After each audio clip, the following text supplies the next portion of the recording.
त्राण करे अघारे उदरं भगत प्राण रूपं दया गुण अपारं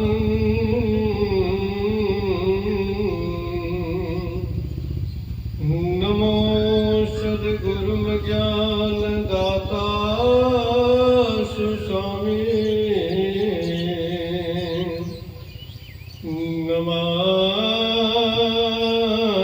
नमामि नमामि नमामि नमामि नमामि। प्रेम से बोलिए श्री सद्गुरु महाराज की जय। श्री सद्गुरु महाराज की जय। श्री सद्गुरु महाराज की जय। अव्यक्त रूप में विराजमान 20वीं सदी के महान संत सद्गुरु महर्षि में परमहंस जी महाराज के पावन चरणों में कोटि कोटि नमन। उपस्थित गुरुजन सज्जन वृंद, करुणामयी माता भक्तिमती बहनों, सबों के चरणों में मेरा साष्टांग दंडवत स्वीकार हो। आगे आप तमाम भक्तगणों को जानकारी है कि हमारे श्रद्धेय गृहपति जी मुंडन संस्कार के शुभ अवसर पर संत मत सत्संग का अनुष्ठान इसलिए संपन्न कराने जा रहे हैं कि गुरु महाराज की कृपा के पात्र बनकर वह बच्चा दीर्घायु सर्वगुण संपन्न जीवन बिताते हुए अपने लक्ष्य की ओर बढ़कर अपनी सारी निष्ठा को पूरा कर सके।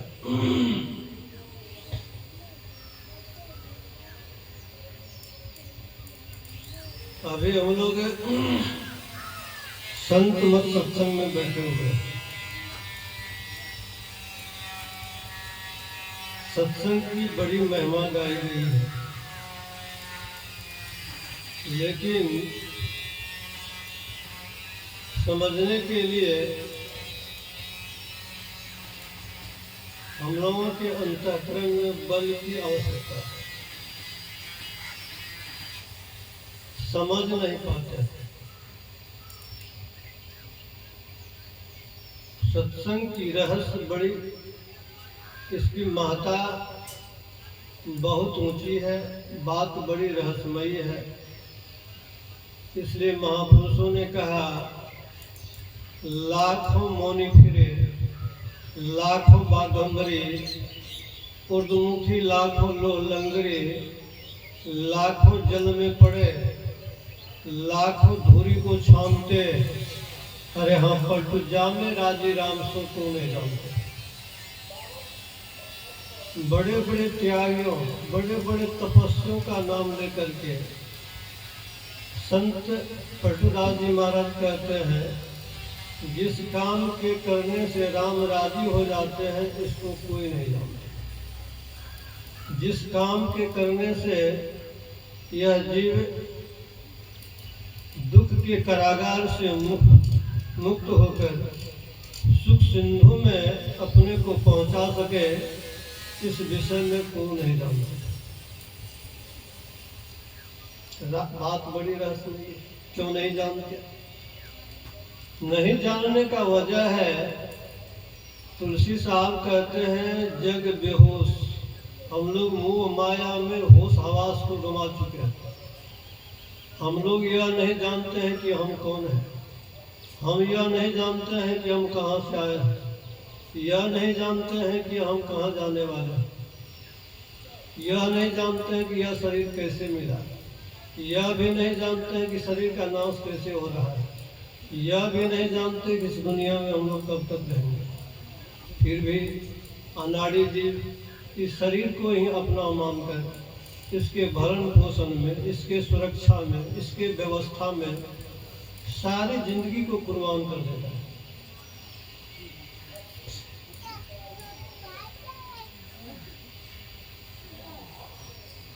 इसलिए पलटूदास जी महाराज कहते हैं, तुलसी साहब कहते हैं कि जग बेहोश बूझे नहीं, जग बेहोश बूझे नहीं, संत मते की बात, संत मते की बात लात जमताते मारे, चोटी धरी धरी काल पकड़ी ले 84 डारे, मद माया के माही बात जितने न लावे, ऐसा बड़ा आन जान कर ज्ञान न भावे, तुलसी बूझ विचार ले अंत किया नहीं साथ, जग बेहोश बूझे नहीं संत मत की बात। संत मत की बात, संतों की वाणी आसान बात नहीं है। किताब पढ़ लेने से काम चलने वाला नहीं है। किताब पढ़ लेने मात्र से यदि काम चल जाता तो गुरुओं की आवश्यकता ही नहीं पड़ती। महापुरुषों ने कहा, भौतिक विद्या की जहाँ पर समाप्ति होती है, अध्यात्म का वहाँ से शुरुआत होता है। भौतिक विद्या को सीखने के लिए कितने शिक्षकों के शरण में, कितने गुरुओं के शरण में जाना पड़ता है, तब भी भौतिक विद्या पूरी नहीं हो पाती है। तो जहाँ पर भौतिक विद्या की समाप्ति होती है, वहाँ से अध्यात्म का शुरुआत होता है। जरा सोचिए कि ऐसे अध्यात्म विद्या को जानने के लिए कितने बड़े गुरु की आवश्यकता होगी, और उनके वाणी में कितनी रहस्यमयी बात छिपी होगी।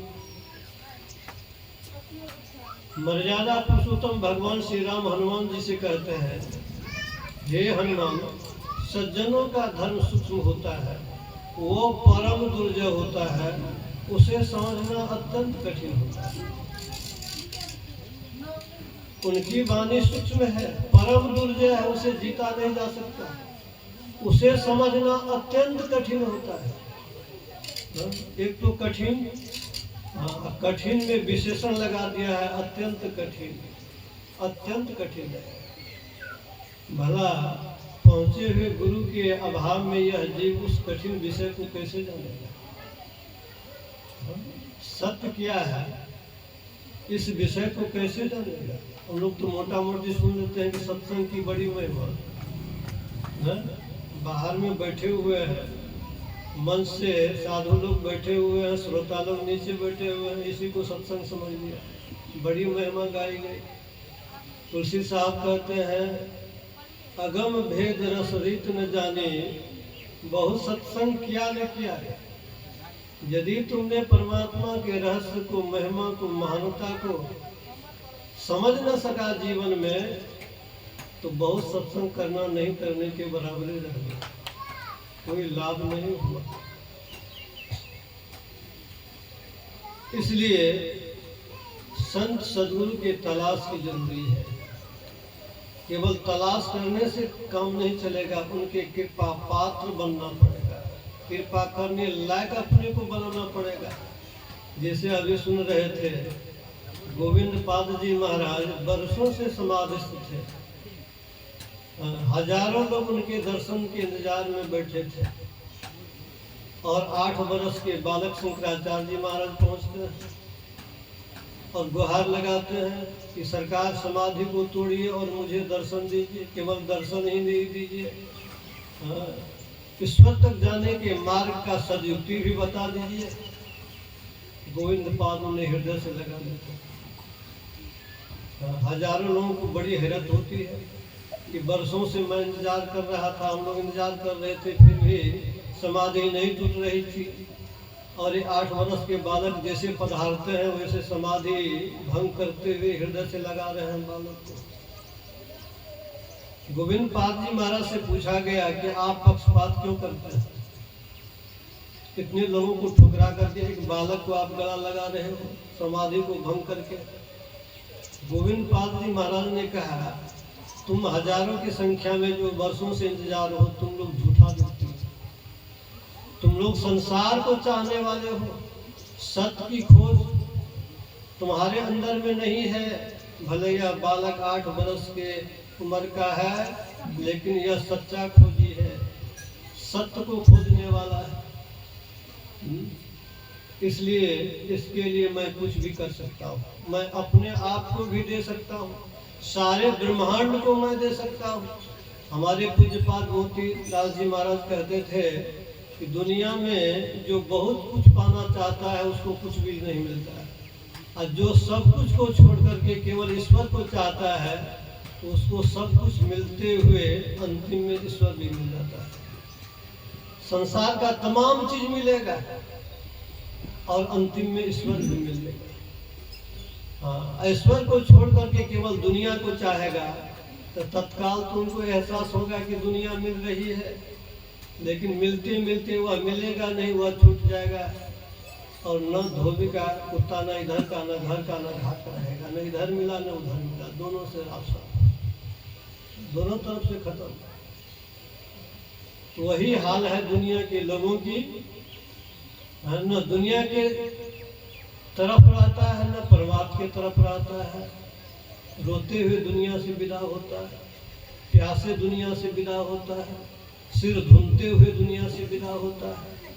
यही बात को समझाने के लिए बारंबार महापुरुषों के द्वारा सत्संग कराने का अनुष्ठान किया जाता है, व्यवस्था की जाती है कि अज्ञानी लोगों को जानकारी हो जाए कि यार जिस जिंदगी से अपने जीवन को गुजार रहे हो, यह जीवन थोड़ी सी है, यह जिंदगी थोड़ी सी है, इसके बाद का सफर बहुत लंबा है।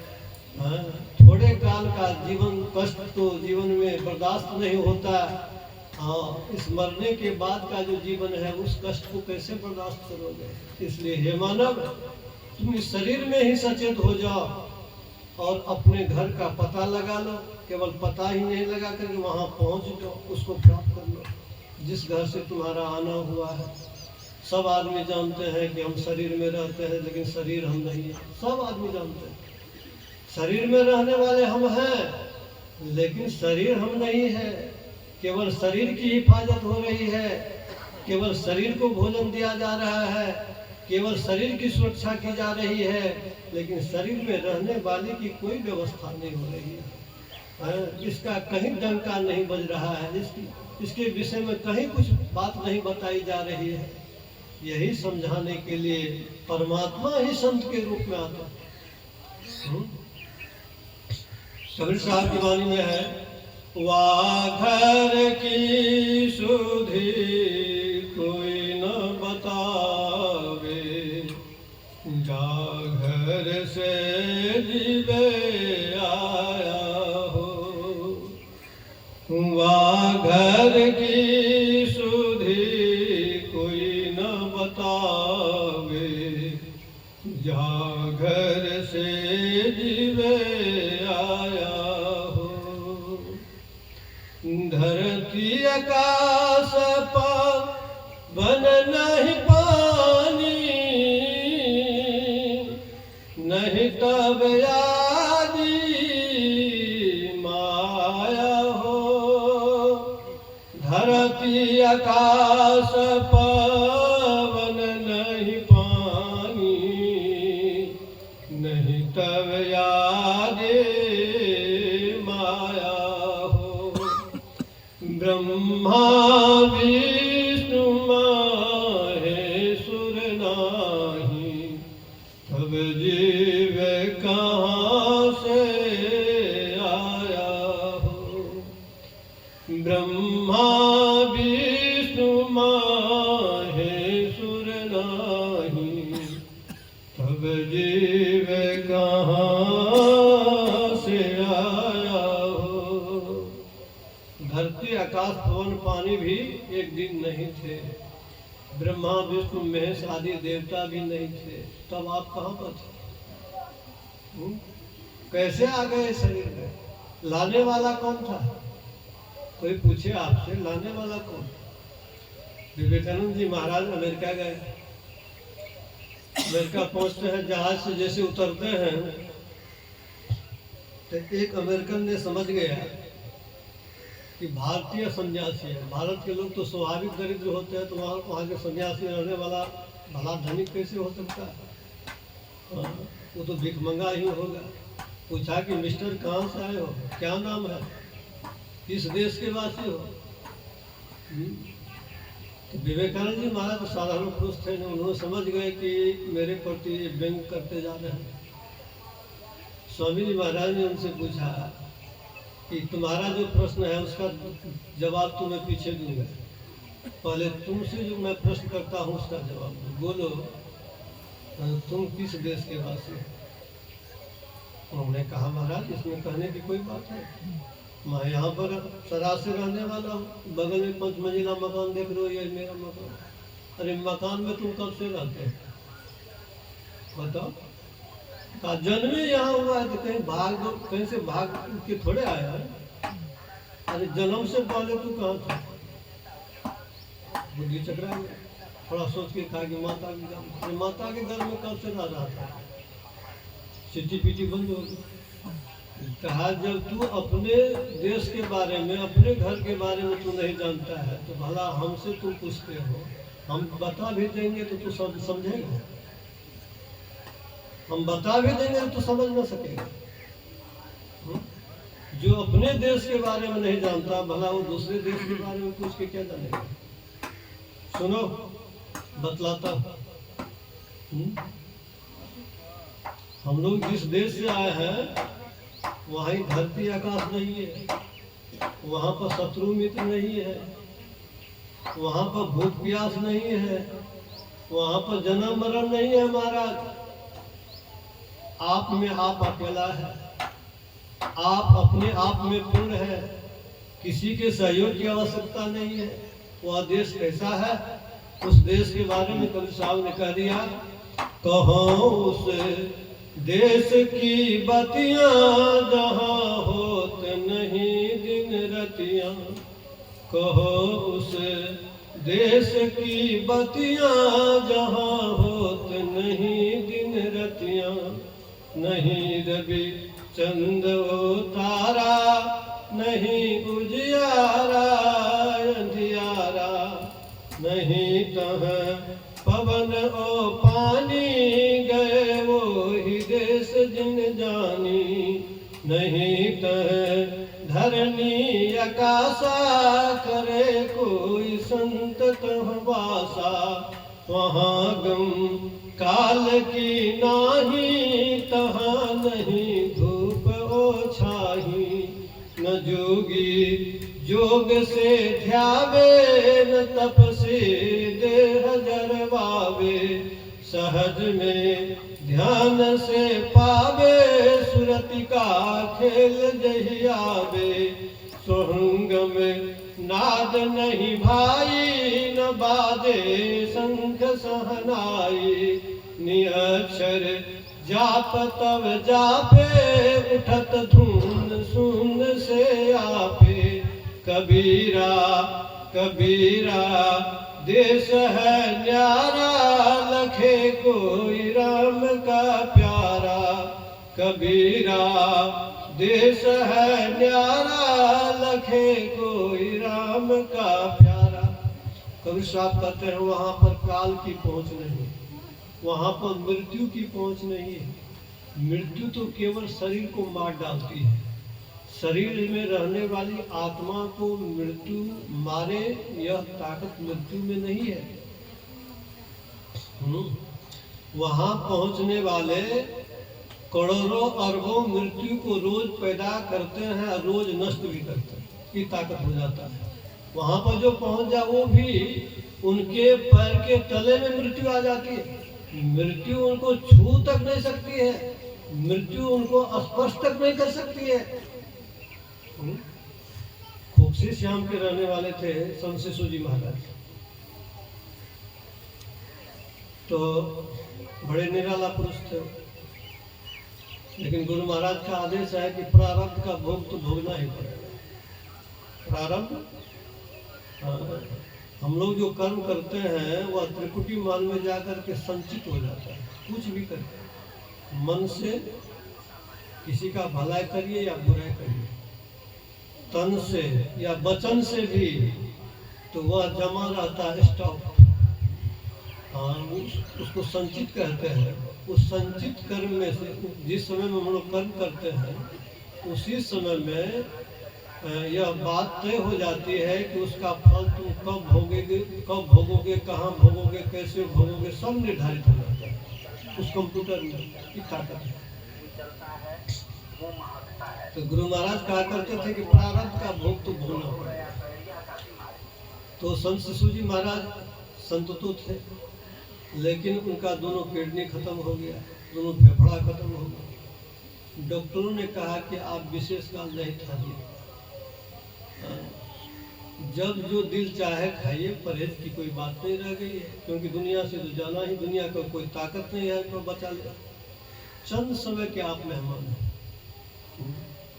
खोखसी श्याम में गुरु महाराज का जन्म ननिहाले में हुआ था, ननिहाल था। तो उसी जगह उस ननिहाल के सब लोग मान लीजिए जहाँ तहाँ चले गए, परिवार समाप्त हो गए, केवल डी बचे हुए थे। तो संत शिशु उस डी को खरीद करके जो है वहाँ पर गुरुद्वारा बना रहे थे, सत्संग भवन बना रहे थे। तो सत्संग भवन बनाने के लिए उनके जीवन में शेष 20,000 रुपये बचे हुए थे। गुरु महाराज का रुपया था। आखिर अब दुनिया से रवाना होना है तो पैसा तो किसी व्यक्ति को थमा के जाना है ना, तो किसको थमा दो, किस पर विश्वास किया जाए। तो गुरु महाराज से आदेश लेकर के थमा देना। बेचारे चिट्ठी लिखते हैं, गुरु महाराज खोखसी श्याम से चिट्ठी लिखते हैं गुरु महाराज के नाम से। और दशरथ बाबा भी है आश्रम में, वही चिट्ठी लेकर गए थे गोपाल घाट। उस समय में संत शिव जी महाराज भी थे, साहिब स्वामी जी महाराज भी थे, रामनगर बाबा थे, कुछ हरिनंदन बाबा थे, कुछ भगीरथ बाबा, सब के सब गुरु महाराज अपने विश्राम कक्ष में लेटे हुए थे। सब शिष्य लोग चारों से बैठ करके मैंने वार्तालाप कर रहे। हाँ, इधर सत्संग की बड़ी भीड़ चल रही थी बाहर में। दशरथ बाबा को भीतर जाने का साहस नहीं हो रहा था। जाकर के कह दूं कि मैं खोखसी श्याम से चिट्ठी लेकर के आया हूँ गुरु महाराज के नाम से। हाँ, हिम्मत काम नहीं कर रहा था। बेचारे सज्जन थे।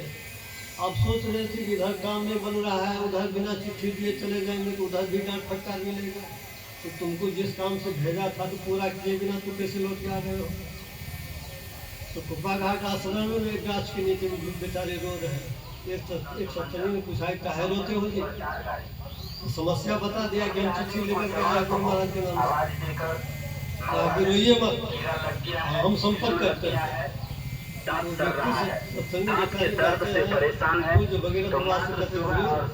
खोखसी श्याम से एक महात्मा सन्यासी जिसमें है गुरु महाराज के नाम से एक पत्र लेकर के आए हैं। हाँ, तो आप गुरु महाराज को कहिए। तो मुझे भगीरथ गुरु महाराज से कहते हुजूर एक चिट्ठी लेकर के खोखसी श्याम से शिशु जी महाराज भेजे आपके नाम से। कहा लो पढ़ के सुनो क्या बात है। गुरु महाराज तो गुरु महाराज थे, तीनों काल की बात जानने वाले थे, उनसे कोई बात तो छिपी हुई थी नहीं। कुछ भगीरथ ऊपर के 2-4 लाइन को मात्र पढ़ते, पैसा की बात तो नीचे लिखी हुई थी, केवल ऊपर के हेडिंग को पढ़ते हैं। संत शिशु जी महाराज कहते हैं हाँ, पैसा लेने देने की बात तो नीचे में लिखी हुई थी, ऊपर में ही लिख देते हैं कि डॉक्टरों ने मुझे इस कदर जानकारी दे दिया है कि अब मेरा जीवन बहुत अल्प काल का बच गया है। मृत्यु हमें दबोच कर मेरे जीवन को खत्म करने वाली है। तो ये बात तो ऊपर में लिखी हुई थी, नीचे में पैसे की बात लिखी हुई थी। पैसा इसलिए मैं किसको थाम के जाऊँ कि पैसा के बारे में पढ़ने के लिए बाकी बच गया। जैसे कुछ भगीरथ बाबा कहते हैं कि हमारी मृत्यु हो जाएगी, चिट्ठी में पढ़ते हैं, ऊपर के हेडिंग के लाइन को पढ़ते हैं, तैसे गुरु महाराज मौज में आके मृत्यु है जो हो जाएगी। कितने मौत को मैंने देखा। बड़ी हलचल हो गई, बड़ी जोर से गुरु महाराज ने गर्जन किया, बड़ी हलचल, उठा से गुजरे, चलो दूसरे कमरे, दूसरे कमरे ले चला गया। अब चिट्ठी पढ़ने की बातें खत्म हो गई, पैसा की चर्चा तो हुई ही नहीं। हाँ, परामर्श कौन देगा? तो उक्त सज्जन पूरा संत शिव जी महाराज से कहते हैं कि हुजूर से पूरा चिट्ठी पढ़ के सुनाया। कहते हैं कि अब पढ़ने की कोई जरूरी नहीं, हुजूर का आदेश हो गया। कहा क्या आदेश हो गया? हम तो कुछ नहीं बुझे, हम लोग कुछ समझ में नहीं किए। कहा अब पैसा किसी को लेन देन नहीं करना, किसी को देना नहीं है। गुरु महाराज जो गरज करके कहे ये कितने मौत को मैंने देखा, अब उसकी मौत होगी ही नहीं, आप लौट के चले जाइए। और जब तक वो लौट के आते हैं तब तक में संत शिव जी महाराज पूरा स्वस्थ है, कोई हलचल की बात नहीं, पूरे स्वस्थ। तो वहां पहुंचने वाले संत होते हैं, हाँ, जो वहां पहुंचते हैं तो सदा के लिए मृत्यु उनके लिए खत्म हो जाती है, उनका जीवन अमर हो जाता है। वह हम लोगों का निज देश। हाँ, तो हम लोग बराबर संत वाणी में सुनते हैं, जब तक यह शरीर आपका नाश नहीं हो जाता है, पल पल नाश होता है आपका शरीर, पल पल क्षय होता है आपका शरीर, आपको पता नहीं चलता। आपको लगता है कि हम दुनिया का हिसाब किताब ठीक कर रहे हैं, लेकिन आज तक किसी ने इतिहास में एक भी ऐसा उदाहरण नहीं है, एक भी व्यक्ति का उदाहरण नहीं है कि दुनिया के हिसाब किताब को ठीक कर लिया। दुनिया के हिसाब किताब कुत्ता के पूंछ के तरह है। हाँ, दिन भर आप उसको तेल लगा के मालिश करके सीधा करके रखिए और सांझ में छोड़ दीजिए, फिर टेढ़े के टेढ़े, है ना बात सही? आप जीवन की शुरुआत काल से दुनिया के हिसाब किताब को ठीक करते आ रहे हैं, लेकिन छाती पर हाथ रख करके जरा झांक के देखिए तो हमारी वही स्थिति है, केवल वही स्थिति नहीं, स्थिति और खराब हो गई है। हाँ? काम सुलझने के जगह में और उलझता जा रहा है, सुलझने की जगह में उलझता जा रहा है, अर्थात आपकी परेशानी बढ़ती जा रही है। ये है दुनिया, इसलिए इस दुनिया को कहा काल का नगर। हाँ? जब लगी काल दृश्य नहीं काया, जब लगी जरा रोग नहीं आया, जब लगी विकल भई नहीं बानी, तब लग भजली जे रे मन सारण पानी। एक दिन काल इस शरीर को खा जाएगा, मृत्यु दबोच करके आत्मा को लेकर के चल देगी। पता होना चाहिए आपको, आप यहाँ के राही, आप यहाँ के वासी नहीं है महाराज, आपका ही नगर नहीं है, कि काल का नगर है। हम लोग जमीन में फसल लगाते हैं, समय उसका सिंचाई भी करते हैं, हाँ, रखवाली भी करते हैं, पौष्टिक तत्व भी डालते हैं, और जब फल फूल पक जाता है तो काट के ले आते हैं। तो जरा सोचिए, हाँ, काल ने आपके शरीर का बीज बोया, आप उत्पन्न हुए, आपकी हिफाजत हुई, आपका भरण पोषण हुआ, आप बच्चा से जवान हुए, जवान से बूढ़ा हो गए, पक गए, फिर काल ने आपको काट लिया। आप भी फसल की तरह है ना, फसल की तरह ना, तो अपने को इतना महान क्यों मानते हैं? फसल की तरह आप कट रहे हो तो फिर अपने को महान कैसे समझते हो?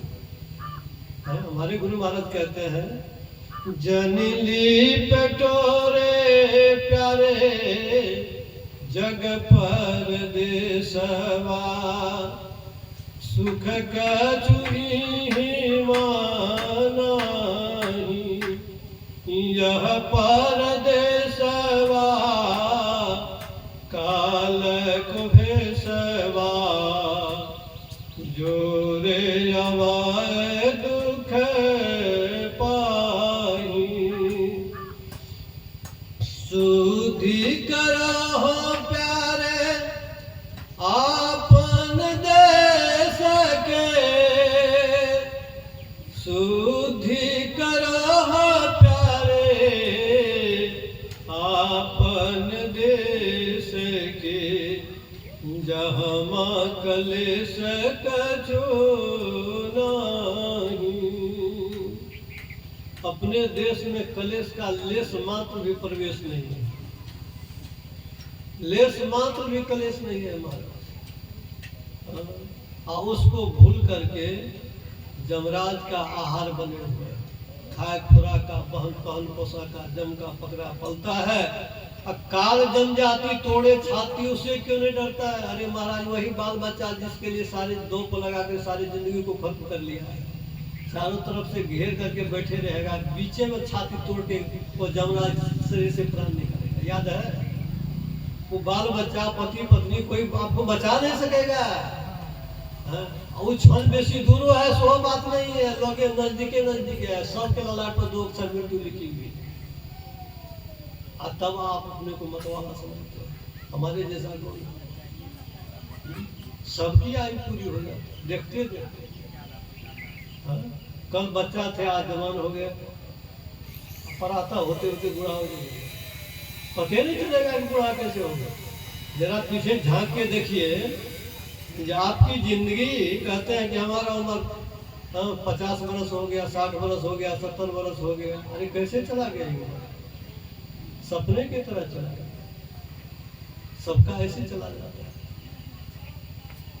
तो जीवन काल में भी काल शरीर में प्रवेश रहता है। काल काठी कालो भुना, जतुन जतुन भुन खाए। काया मध्य काल बसत है, मरम न काहू है। काये के मन में काल अभी भी बसा हुआ है। आपको अपने घर का ख्याल नहीं है, जो दुनिया आपकी नहीं है, उस दुनिया को अपना आप मान रहे हैं। किस वजह से? काल के प्रवेश की वजह से ये स्थिति है जी। जो अपना नहीं है उसको अपना मान लिया, जहाँ पर सुख नहीं है उसी को वहीं पर सुख तलाश करने लगे। और मरण काल में भी काल प्रकट होता है। आप मनुष्य के रूप में है तो मनुष्य के रूप में प्रकट हो जाएगा। बीमारी के रूप में भी काल प्रकट होता है। बहुत तरह का उनका स्वरूप होता है। गोरखनाथ जी महाराज 600 बरस रहे थे धरती पर।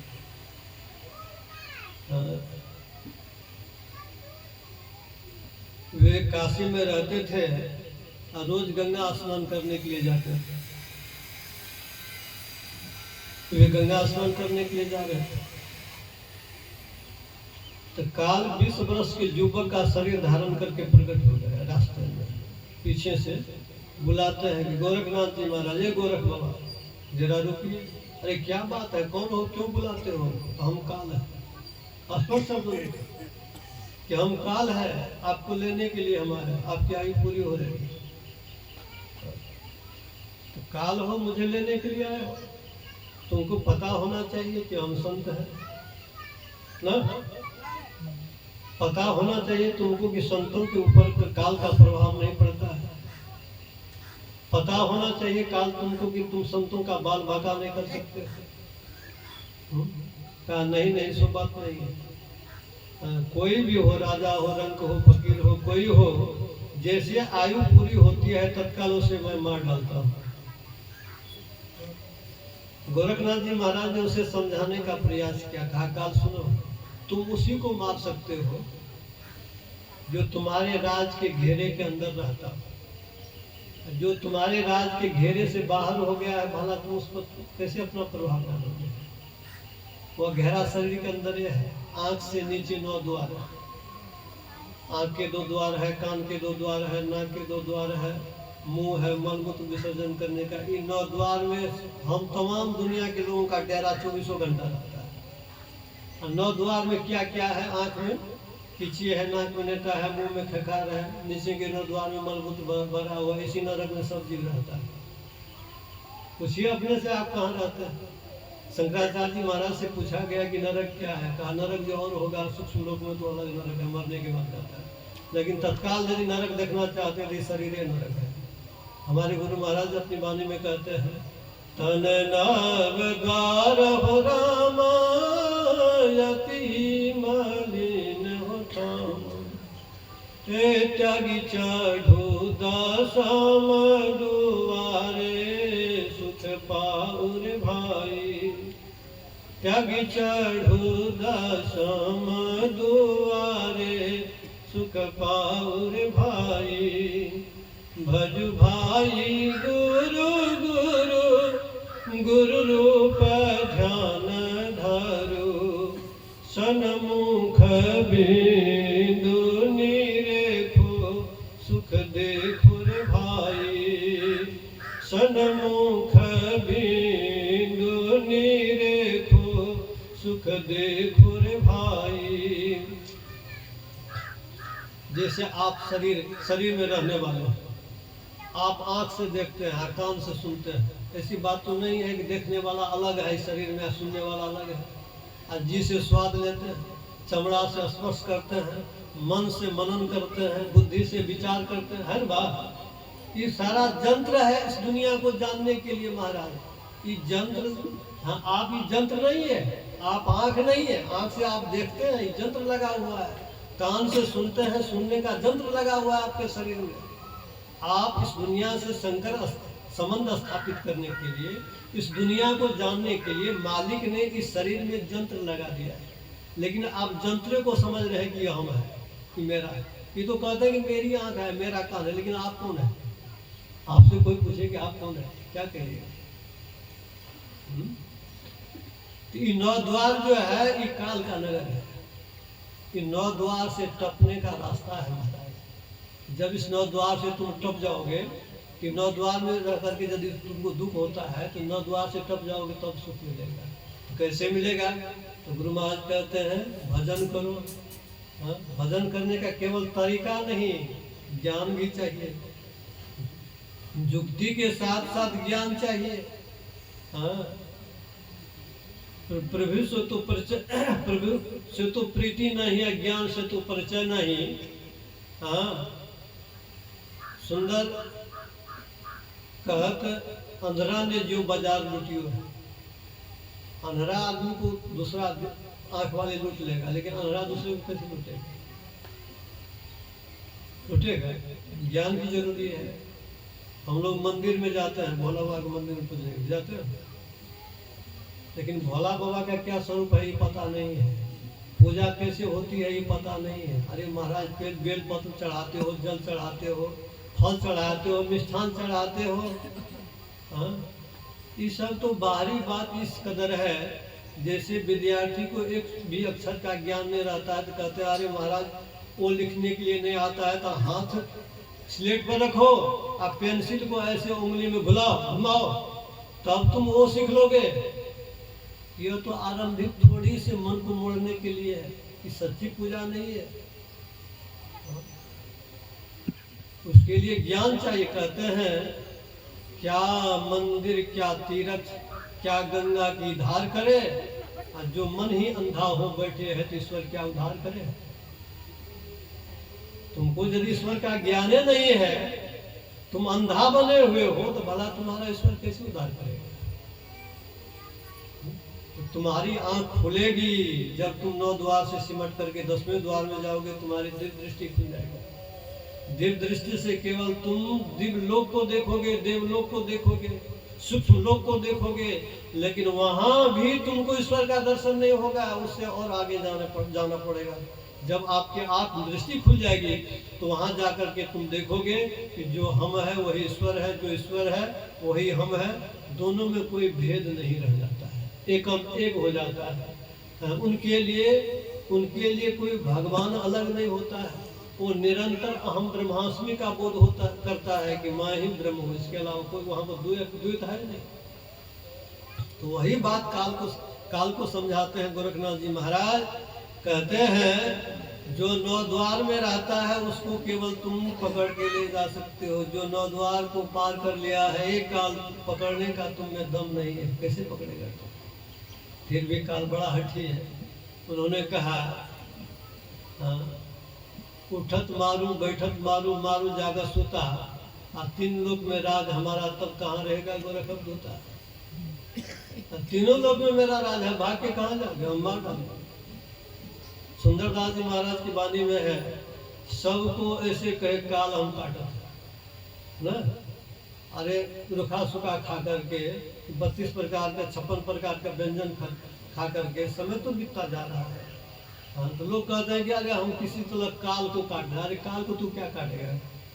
काल ने तुमको कितने बार काटा है? काल तो ज्यों का त्यों रहेगा, तू ही कट जाएगा, है ना बात है? काल तो जो का त्यों रहेगा, तू कट जाओगे, तुम रह नहीं रहोगे दुनिया में। सबको ऐसे कहे काल हम काटत है। काल तो अखंड सबका नाश करत है। जाके भय ब्रह्मापुनि होता है कम पैमान, जाके भय सुरासुरेंद्र हो डरत है, जाके भय शिव और शेषनाग कई कलप बीते लोमस परत है। सुंदर कर नर गर्भ गुमान के तुझ सठेके पलक में मरत। जो काल ब्रह्मा को खा जाता है, जो काल महादेव को खा जाता है, हाँ? कई कलप बीते लोमस ऋषि को जिन्होंने खा गया, उनके पैर में कुछ पैर के रुए उड़ गए थे। किस भगवान विष्णु ने पूछा कि आपके पैर में क्यों रुआ उड़ गए? कहा जब जब सृष्टि की नाश होती है तो एक रुआ खत्म होता है।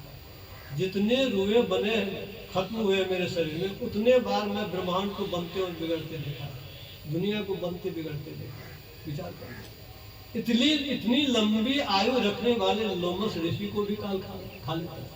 केवल संत के सामने उनका कोई चारा नहीं।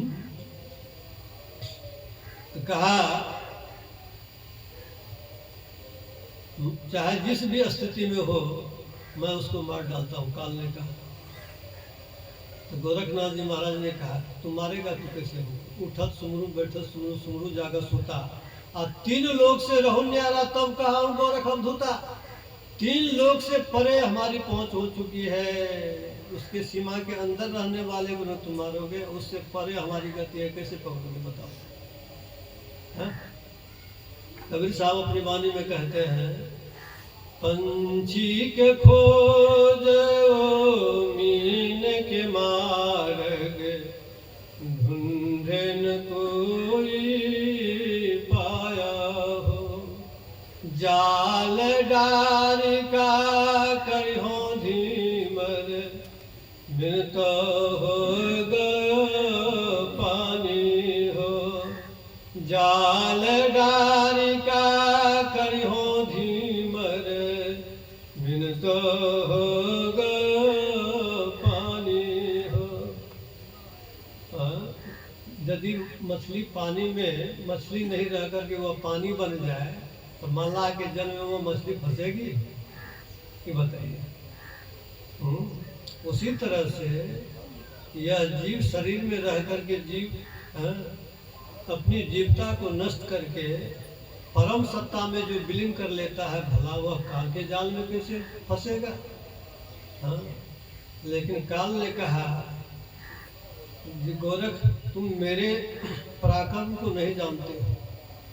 हमें इतना बड़ा पराक्रम है, हमारे अंदर में इतनी बड़ी शक्ति है कि धरती आकाश पवन पानी को मैं भी नष्ट कर देता हूँ, इसको भी मैं नष्ट कर देता हूँ। धरती आकाश मिट जाएंगे, मिटेंगे मैरू कैलाश, और एक मेघ जब सब हो जाएंगे तब कहाँ रहेगा तू हरि के दास? तू कहते हो हम हरि के दास हैं। गोरखनाथ जी महाराज ने कहा काल हम कुछ भी तुमको समझाते हैं, बात समझ में नहीं आती है, लेकिन समझने का जरा प्रयास करो।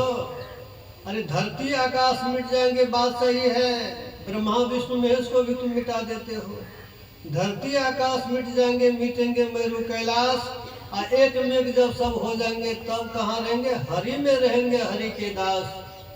काल तुमको पता नहीं चलेगा, सबको तुम खत्म कर देगा, लेकिन हरि के सत्ता को खत्म करने का सामर्थ्य तुम नहीं है। हरि में रहेगा, हरि का दास। भला सोचो तुम कैसे पकड़ोगे? तब भी काल की बुद्धि ठिकाने पर नहीं आ रही। काल ने कहा कि तुम अपने को हरि भक्त कहते हो, तुमको हरि भजन करने ही नहीं दूंगा। देखिए ना, हम लोग दीक्षा ले लेते हैं, भजन करने का समय नहीं मिलता है, भजन करने का समय नहीं मिलता है। संसार इस कदर बांध लिया है कि 1 मिनट का फुर्सत नहीं दिखता है ना।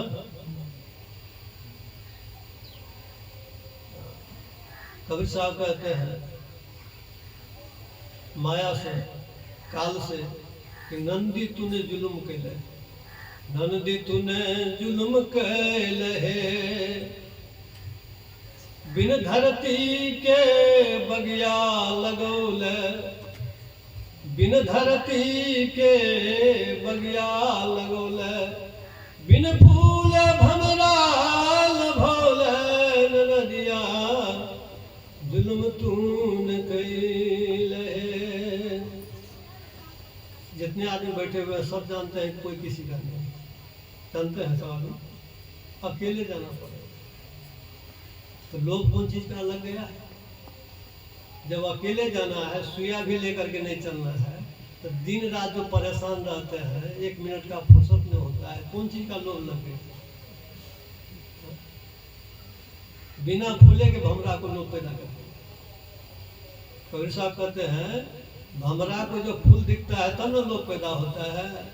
हाँ, लेकिन इस जीव को बिना फूले के बड़ा लोभ लग गया। ये मनसा माया के लोग भी बार बार पछताया हो, आवे फिर जय उलटी के कतहो न मिले ठिकाना, कहीं जगह नहीं।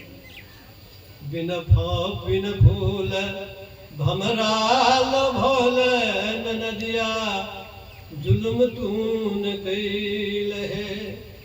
बिन नदिया के न चलो, बिन नदिया के न चलौल, सुर नर मुनि सबसे खेबौल नदिया, सुर नर मुनि सबसे खेबौल नदिया, जुल्म तून कैल है। राम रूप सा बगमन मौल, शिवो से चोखा बटबौल नदिया, जुल्म तून कैल है। बिना दूध के दही जमौल, बिना दूध के दही जमौल, ए माखन काछ के रख ले नदिया, जुल्म तून कैल है। कहे कबीर सुन गे नंदी, हे संता के अंत, हे संता के अंत नहीं पवल नदिया, जुल्म तून कैल है।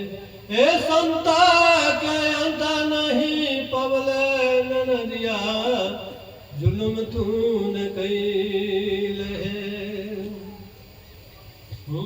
जीव तो फंसा हुआ है, और सब जीव को गलबला के यह काल को खाते जा रहा है।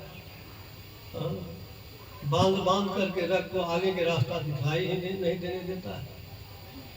तो गोरख जी महाराज से कहते हैं कि आसन बांधो, बासन बांधो, तेरे को बांधो, तेरे गुरुओं को बांधो, निकलोगे के ही द्वार। काल ने गोरख से कहा कि आसन बासन सब बांधूंगा, तेरे को बांधूंगा, तेरे गुरुओं को बांधूंगा, निकलोगे के ही द्वार, बतलाओ। हम तो लोग कहते हैं कि हमको फुर्सत नहीं होता है। अरे क्यों नहीं फुर्सत होता? कौन काल चढ़ गया, प्रेत लग गया कि फुर्सत नहीं होता है? ये बताइए।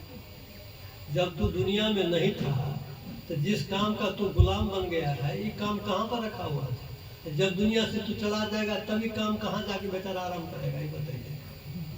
अब जो तुम्हारे सिर पर मचान बांध करके बैठे रहता है 24 घंटा, ये काम कहाँ जाएगा? कभी सोचा है इस बात को?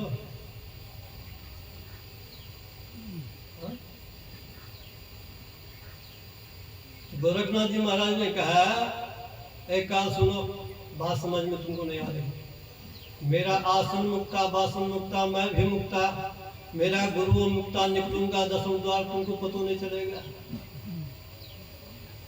काल ने हाथ जोड़ लिया, महाराज जब सच में आपके ऊपर में मेरा कोई प्रभाव नहीं पड़ेगा। जब आपको अपनी मर्जी बनेगी तब आइएगा, हम चलते हैं। हमारे गुरु महाराज कहते हैं, माघ भूखा बाघ काल के मुख पड़ो है बाबरे, होश कर चेतो सवेरे, बचो ध्यान के दावरे, काल मुख से निबकी भागो, ध्यान के बल भारे, ऐसो अवसर खोई हो तो रोई हो पछताए। ये अवसर खो दोगे? अभी फुर्सत नहीं हो रहा है। अब फुर्सत तो इस कदर होगा कि फिर दोबारा इस नगर बस्ती में इस सगा संबंधी से दोबारा भेंटो नहीं होगा। यो नहीं खोज खबर आप पहुंचा सकते हैं कि हमारा क्या हालचाल है, खाना पीना मिलता है कि नहीं, गुजर बसर चलता है कि नहीं, कोई खोज खबर नहीं। अनहेर नगरी चौपट राजा टेकर से खाजा, टेकर से भाजा। ये अनहेर नगरी है, यहाँ का रोजा सरपट चौपट है, सरपट चौपट है यहाँ का।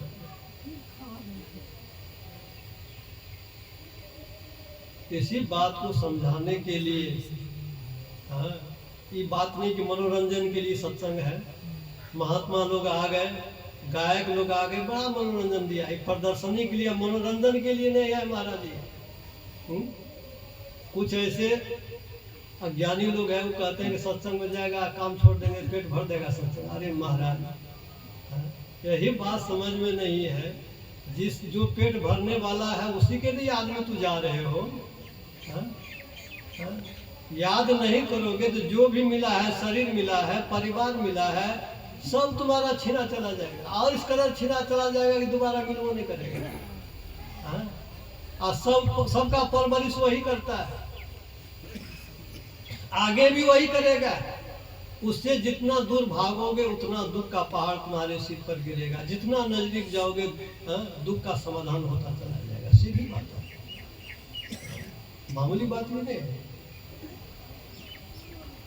बड़ा आश्चर्यजनक बात है। समर्थ शिवाजी महाराज भारत के बहुत बड़े सम्राट हुए। उनका साम्राज्य जितना बड़ा हुआ आज तक शायद किसी का उतना बड़ा साम्राज्य नहीं हुआ। शिवाजी महाराज, उनके गुरु थे समर्थ रामदास जी महाराज। शिवाजी ने किला गढ़ को जीता था। किला गढ़ में बड़ी टूट फूट थी, हजारों हजार मजदूर लगे हुए थे उनके मरम्मत में। शिवाजी खड़े होकर के देख रहे थे। उस समय में अन्न का बड़ा अभाव था। शिवाजी देख रहे हैं कि इतने लोगों का परवरिश मेरे द्वारा हो रहा है, यदि मैं किला गढ़ को नहीं जीतता, इसमें मजदूरों को नहीं लगाते काम धाम में, तो ये लोग भूखे मर जाते। इन लोगों का परवरिश करने वाले हम। जैसे यह बात मन में उत्पन्न हुई कि समर्थ रामदास जी महाराज जहाँ थे वहीं से देख लिया कि उनके अंदर में आत्मदृष्टि खुली हुई हुई, आकाश मार्ग से तत्क्षण आ जाते, प्रकट हो गए। शिवाजी उनके चरणों पे झुक जाते हैं। गुरुदेव क्या सेवा कीजिए आप? कहा मेरा सेवा क्या करेगा? देखते नहीं बगल में बहुत विशाल पत्थर रखा हुआ है, लोगों को जाने आने में बड़ी दिक्कत होती है, इस पत्थर को रास्ते से हटाओ।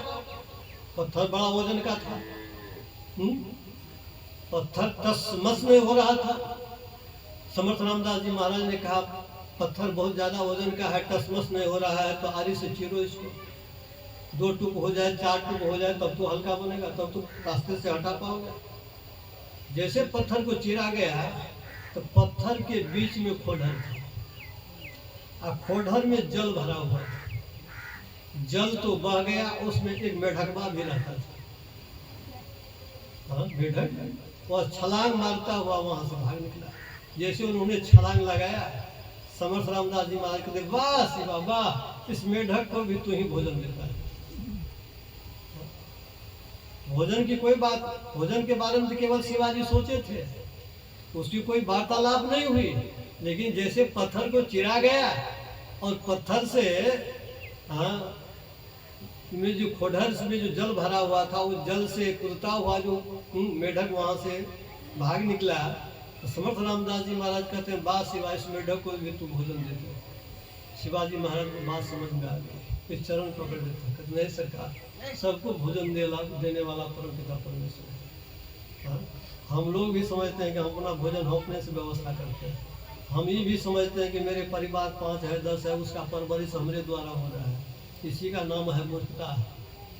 जब माता के घर में जीव रहता है तो बच्चा को कौन भोजन पहुंचाता है? बाप की माँ, परिवार के लोग की, समाज के लोग की, भारत सरकार की, बिहार सरकार कौन भोजन पहुंचाता है? ये बताइए। अरे नर हे हरि का हेत न जाना, उपजाया सुमरन के काज तू कुछ और ठाना।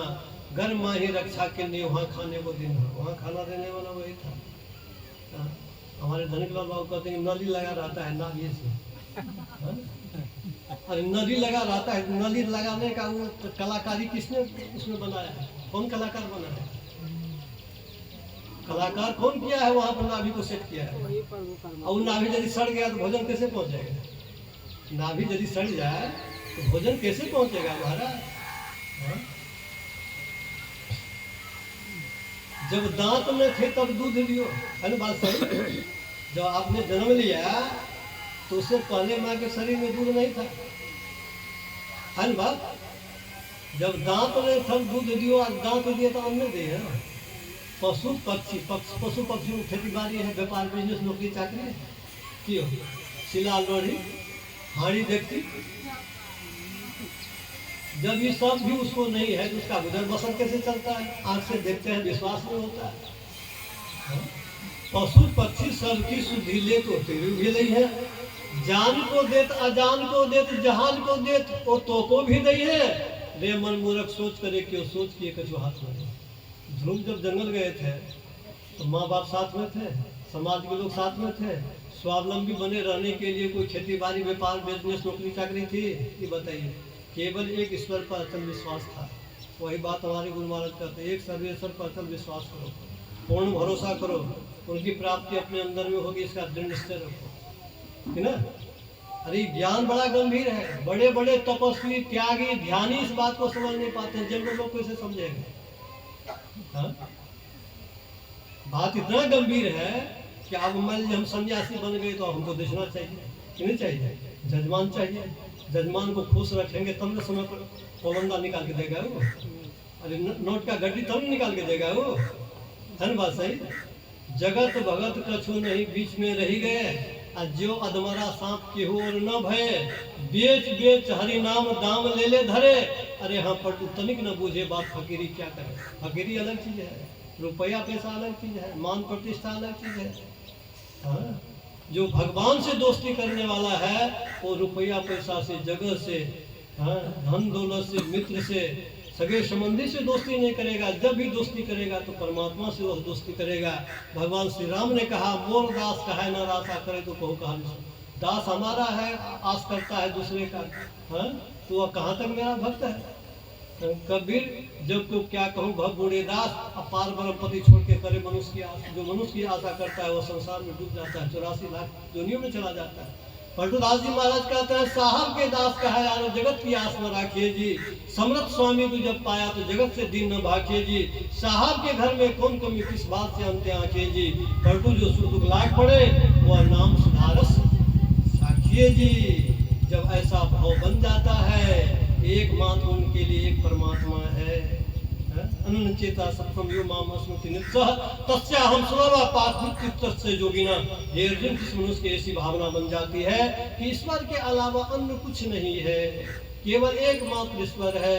यूं समझकर जो नित्य निरंतर मेरा स्मरण करता है, उन नित्य स्मरण करने वाले योगी को मैं सुलभता मिल जाता हूँ, तत्काल मिल जाता हूँ, तो देर नहीं लगती है। मुँह को कहाँ ढूंढे तुम बंदी, मैं हूँ तेरे पास में। खोजी हुए तुरंत न जाऊं पल भर की तलाश में। अब कहे कभी सुनो भाई साधु मैं तो हूँ। विश्वास होगा भाई तब आपको पता चल जाएगा कि इस शरीर संसार से परे भी कोई दुनिया है।